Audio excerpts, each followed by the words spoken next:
आइए आज हम नेक्स्ट टॉपिक देखते हैं, that is about second law of motion. First law of motion के अकॉर्डिंग हमने देख लिया भाई, वो ये दिखाता है जब तक किसी ऑब्जेक्ट के ऊपर अनबैलेंस्ड फोर्स नहीं लगेगा तब तक वो ऑब्जेक्ट जिस अवस्था में है, रेस्ट में है तो रेस्ट में ही रहेगा, और मोशन में है तो मोशन में ही रहेगा जब तक अनबैलेंस्ड फोर्सेस उसके ऊपर एक्ट ना करें। यहाँ पर हम देख रहे हैं कि जब भी फर्स्ट लॉ ऑफ मोशन ने ये बताया कि जो जब अनबैलेंस्ड एक्सटर्नल फोर्स एक्ट करता है किसी भी ऑब्जेक्ट के ऊपर तो उसकी वेलोसिटी के अंदर चेंजेस आते हैं, that is objects gets an acceleration. अगर कोई ऑब्जेक्ट मोशन में है उसके ऊपर एक्सटर्नल फोर्स लगेगा तो उसके अंदर कौन सा एक्सेलरेशन आएगा? फिर रिटार्डेशन आएगा, क्योंकि ऑब्जेक्ट रुकेगा उस अवस्था में। और अगर ऑब्जेक्ट रेस्ट में है और उसके ऊपर हम एक्सटर्नल फोर्स लगाएंगे, अनबैलेंस्ड एक्सटर्नल फोर्स लगेगा, तो ऑब्जेक्ट की वेलोसिटी चेंज होगी, मींस रेस्ट से वो मोशन में आएगा, और मोशन में आएगा तो उसके परिणाम स्वरूप उसके अंदर मोशन में आएगा तो उसकी वेलोसिटी चेंज होगी। आइए अब हम आगे देखते हैं। अब हम ये स्टडी करना चाहेंगे, we would now like to study how the acceleration, किस तरीके से जो एक्सेलरेशन है किसी ऑब्जेक्ट का डिपेंड करता है कि हम कितना फोर्स अप्लाई कर रहे हैं, और इस फोर्स को हम कैसे मेजर करेंगे, कैसे मापेंगे। कि भाई एक ऑब्जेक्ट था, रेस्ट के अंदर था, उसके ऊपर हमने एक्सटर्नल फोर्स लगाया, उसके ऊपर अनबैलेंस एक्सटर्नल फोर्स लगाया, तो वो ऑब्जेक्ट मोशन में आया।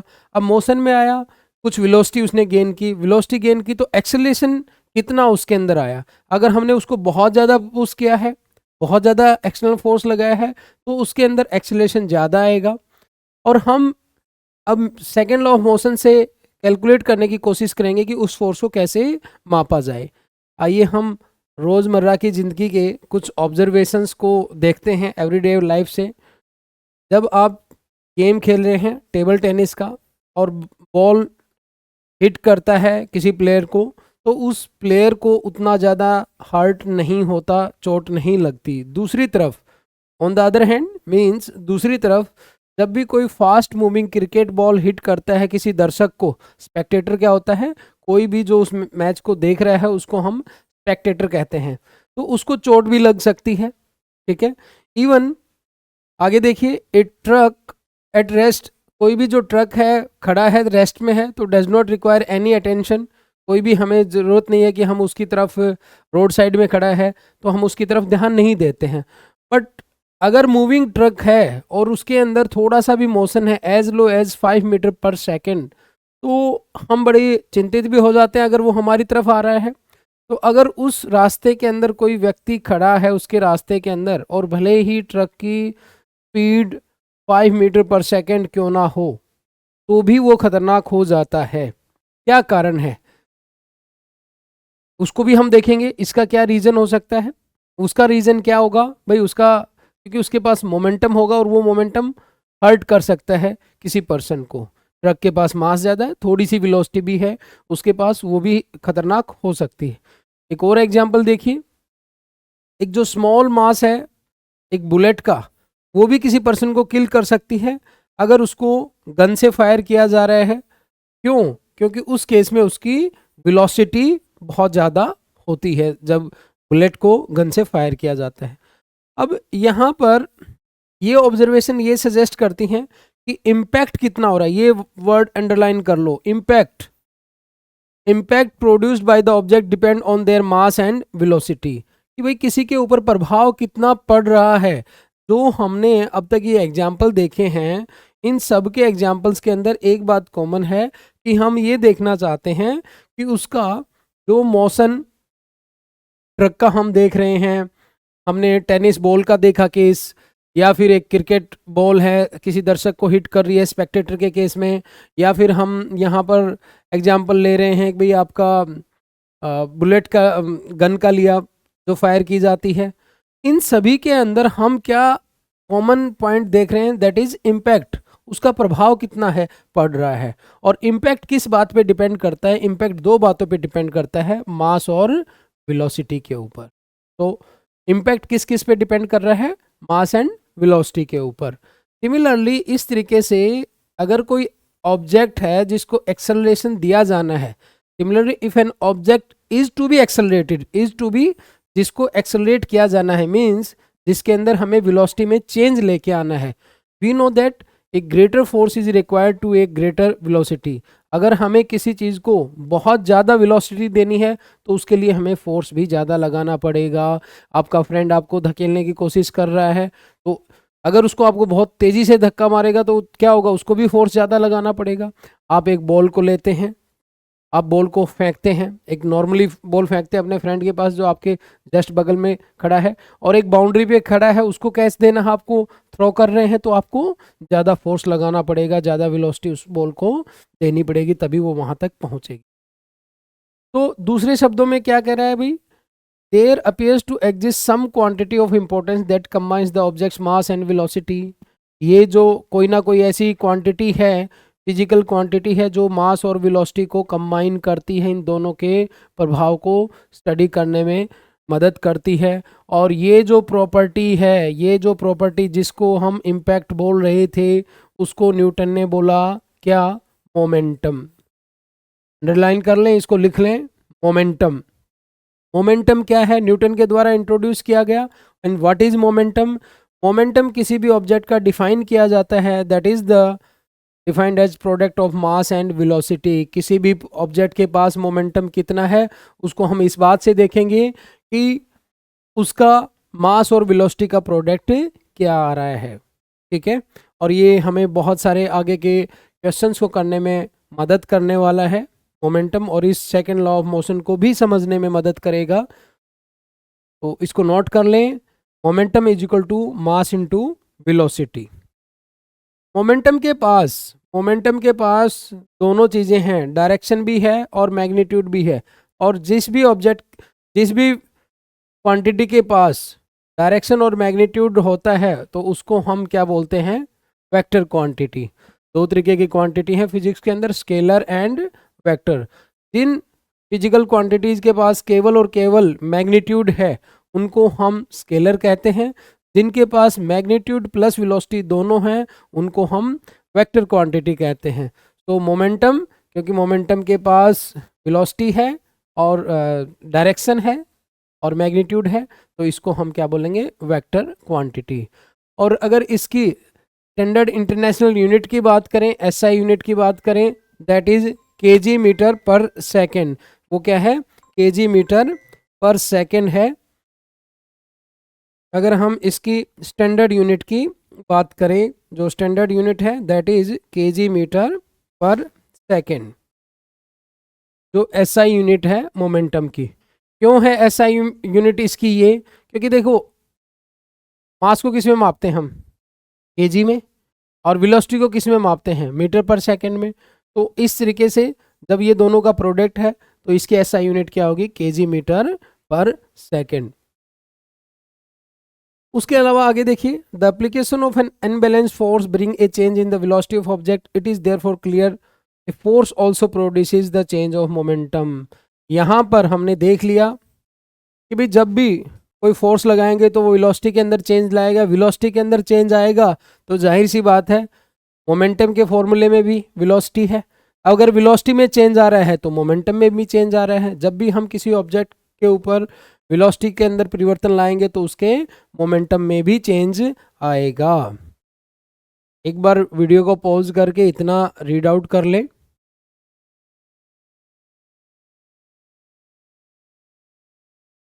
ओके, नेक्स्ट देखिए, आइए हम देखते हैं, let us consider a situation जहां पर एक कार है, उसके पास उसकी जो बैटरी है वो डेड हो चुकी है, means car is having dead battery, is to be pushed along a straight line road to give a speed of 1 meter per second, which is जो कि सफिशिएंट है उसके इंजन को स्टार्ट करने के लिए। बैटरी खराब हो चुकी है। अगर इफ 1 और 2 जो पर्सन है एकदम से सडनली अनबैलेंस्ड पुश लगाएं तो ये हार्डली मुश्किल से स्टार्ट होती है, भाई एकदम से लगा दिया और छोड़ दिया, ठीक है। लेकिन अगर कंटिन्यूअस पुश लगाया जाए कुछ समय तक धीरे धीरे, जिससे कि ग्रेजुअल एक्सेलरेशन आता है उस कार की स्पीड के अंदर, मींस जो स्थिर अवस्था में थी, डेड बैटरी की वजह से स्टार्ट नहीं हो रही थी, उसको धीरे धीरे हमने धक्के मारे और धक्के लगाने के ऊपर वो स्टार्ट हो जाती है। तो इसका मतलब ये है जो चेंज ऑफ मोमेंटम है कार का is not only determine by magnitude of the force, उसके अलावा ये भी है कि कितने टाइम के लिए वो फोर्स लगाया गया है। मीन्स आपने खूब सारा एक बार धक्का लगा के, दो तीन लोगों ने धक्का लगा के और उसी पॉइंट से हट गए, और एक आपने धीरे धीरे उसको लगाया और वो आगे की तरफ मूव ऑन हुई, तो उसके अंदर एक्सेलरेशन आ रहा है। ठीक है, एकदम से लगाया हुआ फोर्स काम नहीं आ रहा है, लेकिन धीरे धीरे कितने टाइम के लिए वो फोर्स लगाया है, टाइम इज ऑल्सो वैल्यूएबल। तो यहाँ पर ये कह रहा है, ये हम कंक्लूड कर सकते हैं कि भाई फोर्स नेसेसरी है किसी भी ऑब्जेक्ट के मोमेंटम को चेंज करने के लिए, और ये डिपेंड करता है कि भाई आपका जो टाइम क्या है जिस के जो आपने उस चेंज को लाने के लिए यूज किया है। तो सेकेंड लॉ ऑफ मोशन यहाँ पर ये कह रहा है कि rate of change of momentum, किसी भी ऑब्जेक्ट का जो मोमेंटम है वो किस रेट से चेंज हो रहा है वो दर्शाता है कि उसके ऊपर कितना अनबैलेंस्ड फोर्स लगाया गया है उस डायरेक्शन ऑफ फोर्स के अंदर। तो इसको हम बोलेंगे, फोर्स क्या हो जाएगा यहाँ पर, rate of change of momentum. Mathematically अगर हम देखें, मैथमेटिकली तो सिंपल है, इसमें आपको एक फॉर्मूला याद हो गया मोमेंटम का, उसी से हो जाएगा कि इनिशियल मोमेंटम किसी भी ऑब्जेक्ट का, इनिशियल वेलोसिटी को u से दर्शाते हैं, तो इनिशियल मोमेंटम क्या हो गया, mu इनिशियल मोमेंटम, p1 बोल दिया, मास इनटू इनिशियल वेलोसिटी। ठीक है, अरे क्या बोला, मास इनटू इनिशियल वेलोसिटी। अच्छा, p2 मतलब फाइनल जो मोमेंटम है, फाइनल मोमेंटम क्या होगा, जब इनिशियल के बाद आपने उस ऑब्जेक्ट के अंदर मोशन ला दिया, फिर जो उसने जो मोमेंटम गेन किया वो p2। p2 क्या हो गया, m इंटू वी, वी क्या है, फाइनल वेलोसिटी है। तो इनिशियल मोमेंटम आ गया, p1 is equal to m into u, p2 is equal to m into v. Change in momentum बोले तो, चेंज इन मोमेंटम बोले तो ये डायरेक्टली होगा भाई, p2 माइनस p1। ये किसका सिंबल है, डायरेक्टली प्रोपोर्शनल का सिंबल है बच्चों ये। ठीक है ना भाई, इस चीज के डायरेक्टली प्रोपोर्शनल है ये। अब p2 की जगह mv, p1 की जगह mu। ओके, m कॉमन निकाल लिया, कॉमन निकाल लिया तो क्या हो गया, ये change in momentum is directly proportional to m into v minus u. अच्छा, यहां पर देखो, यहां पर लिखा हुआ था चेंज, एक शब्द और लगा दिया, रेट ऑफ, ये और इंट्रोड्यूस कर दिया। जैसे ही बात आ गई रेट, रेट मतलब किसी चीज के संदर्भ में। ठीक है, तो यहाँ rate of change of momentum किसके संदर्भ में है, टाइम के संदर्भ में। तो यहाँ पर जब रेट की बात होगी अपॉन में ये टी और कर दिया इसने, m into v minus you upon में टी। ठीक है, अब देखो पिछले चैप्टर में आप पढ़ चुके हो, ये वाला जो कॉन्सेप्ट है, ये वाला जो पार्ट है, ठीक है ना, ये वाला जो पार्ट है वो क्या होता है, एक्सेलरेशन होता है। अच्छा गुरुजी ये क्या हुआ, ये प्रोपोर्शन, जो प्रोपोर्शनल का साइन था ये एकदम से हटके और यहाँ पर ये इक्वल टू लगा दिया। भाई जब भी हम किसी भी आगे की हायर क्लासेज में भी साइंस पढ़ोगे, प्रोपोर्शनलिटी का सिंबल लगाया जा रहा है, उसको हम लिख सकते हैं इक्वल टू इंटू में के मतलब कोई कांस्टेंट है जो इस प्रोपोर्शनलिटी के साइन को कंट्रोल कर रहा है। ठीक है ना, तो आपको बहुत सी बार ऐसा देखने को मिलेगा, जो प्रोपोर्शनलिटी का साइन है, ये जो साइन है प्रोपोर्शनलिटी का, इसको हटा के इजिकल टू मल्टीप्लाई में के कर दिया जाएगा, कोई भी जो फैक्टर है। तो यहाँ पर ये आ गया f इजिकल टू के M a, F is equal to के एम ए। के क्या हो गया आपका, कांस्टेंट है, के इज कांस्टेंट। तो ए आपको पता है v minus you upon T, जो कि एक्सेलरेशन कहलाता है, that is rate of change of velocity. तो k is a constant of proportionality, जो आपको यहाँ पर दिखाया गया है।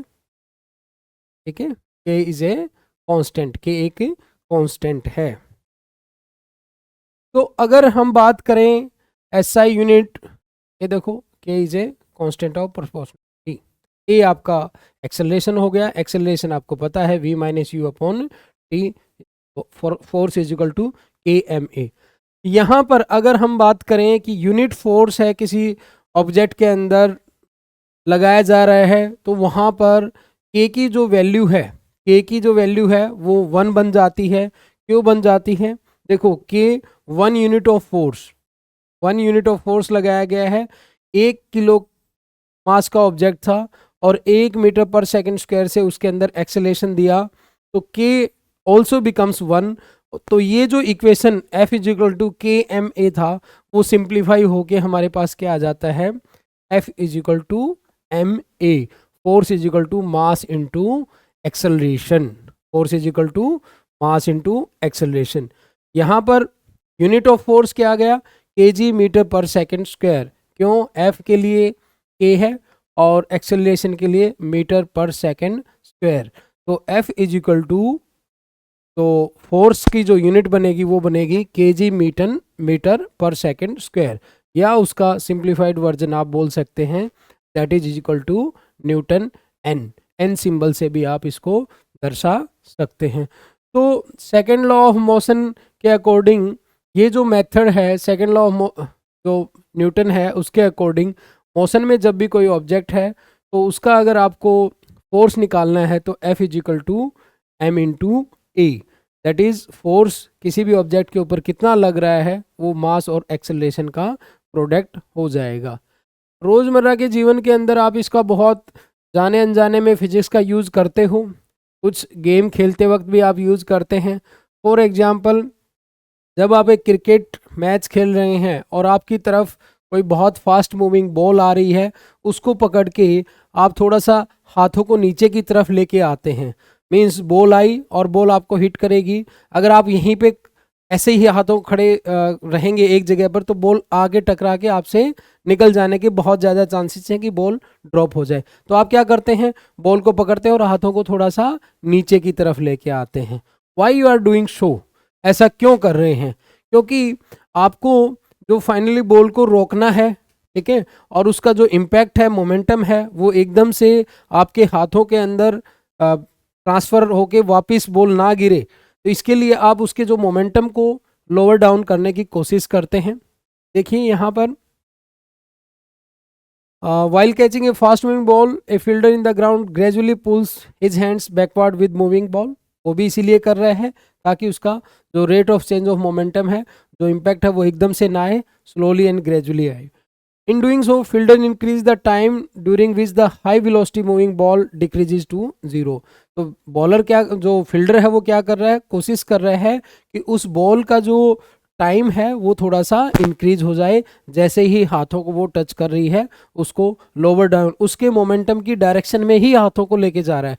अब बॉल ऊपर से आ रही है तो ऐसा नहीं है कि आप ऐसे कर रहे हैं, अपोजिट डायरेक्शन में नहीं, जो बॉल आ रही है बॉल की डायरेक्शन में ही अपने हाथों को आप पीछे की तरफ लेके जा रहे हैं, ठीक है। तो इसीलिए हो रहा है कि जो इम्पैक्ट है, इम्पैक्ट बोले, जो मोमेंटम बोले फास्ट मूविंग बॉल का, वो कम किया जा सके, ठीक है।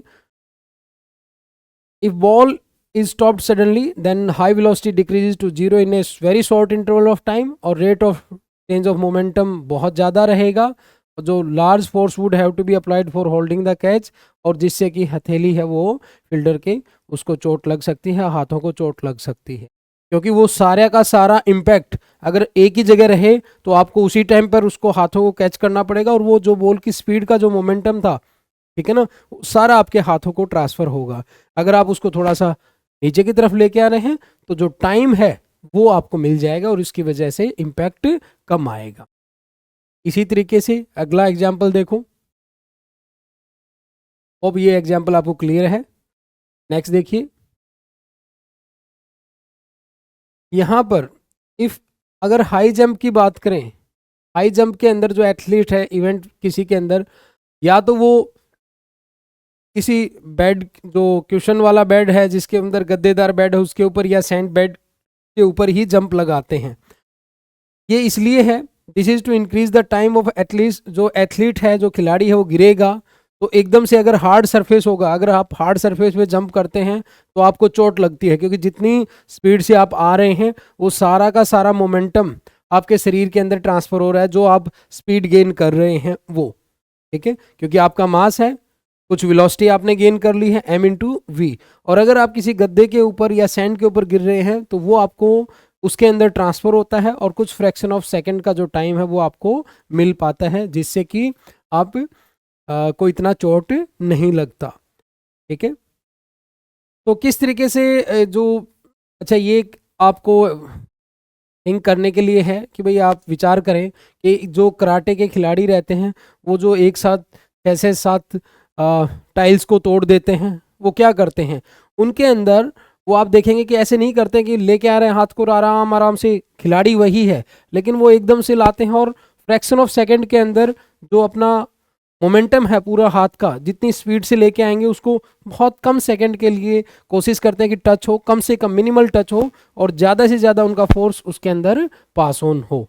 ठीक है, अगर वो कितना भी लेके आए और धीरे से उसको टच करेंगे तो नहीं टूटेगा, चाहे कितना ही दमखम क्यों ना हो, लेकिन वो पूरी एनर्जी एक साथ ट्रांसफर करते हैं कि उनका जो खुद का मोमेंटम, ठीक है, जितना खुद की फोर्स लगा रहे हैं प्लस में जो स्पीड से उनको जो मोमेंटम मिल पाए उसका यूज करते हुए वो उन टाइलों को तोड़ते हैं। दैट इज वाई वो फ्रैक्स उसके अंदर हमें इस तरीके का देखने को मिलता है। तो अगर हम देखना चाहें कि भाई क्या सेकेंड लॉ ऑफ मोशन से फर्स्ट लॉ ऑफ मोशन को डिड्यूस कर सकते हैं, यस उसको किया जा सकता है। वो किस तरीके से, देखो यहाँ पर फर्स्ट लॉ ऑफ मोशन क्या कहता है कि कोई ऑब्जेक्ट रेस्ट में है तो वो रेस्ट में ही रहेगा, मोशन में है तो वो मोशन में ही रहेगा जब तक उसके ऊपर कोई बाहरी फोर्स ना लगाया जाए। तो सेकेंड लॉ ऑफ मोशन हमें दे रहा है भाई F is equal to M into A की जगह हमने क्या रखा, वही v minus you upon T, और इसको दोबारा से वही कि भाई जो टाइम पीरियड के लिए अगर टाइम पीरियड है उसको हम इधर लेके गए F into T, F into T is equal to M V minus M U. अब फोर्स क्या है, whatever the time may be force is zero, means force zero है। अगर कोई ऑब्जेक्ट रेस्ट में है तो उसके ऊपर कोई फोर्स नहीं लग रहा है, F is equal to zero, तो V is equal to U, means कोई भी टाइम पीरियड क्यों ना हो, कोई भी टाइम ले लें, टी टाइम ले लें, अगर कोई ऑब्जेक्ट फॉर एग्जाम्पल ये यहाँ पर रखा है, मार्कर रखा है यहाँ पर, इसके ऊपर कोई फोर्स नहीं लग रहा है, ठीक है, तो इसकी अभी आप मान लीजिए कि कोई भी टाइम पीरियड पकड़ लें, लेट्स से 6 बजे हैं, 6 o'clock के ऊपर आप ये मार्कर इसी तरीके से रखा है, 5 मिनट बाद देखो तो भी ऐसे ही है क्योंकि एफ क्या है, जीरो है, आपने कोई फोर्स नहीं लगाया, टाइम चाहे कितना भी चला जाए एफ इंटू टी वाला कंपोनेंट क्या हो गया, जीरो हो गया क्योंकि फोर्स नहीं लग रहा, ठीक है ना। तो वेलोसिटी क्या है, मास भी है इसके पास, ऐसा तो नहीं है कि इसका कोई मास नहीं, इसका मास है, तो इसके पास जो 6 बजे मास था वो मास अभी भी है, 5 मिनट बाद भी है, 10 मिनट भी बाद भी है, ठीक है।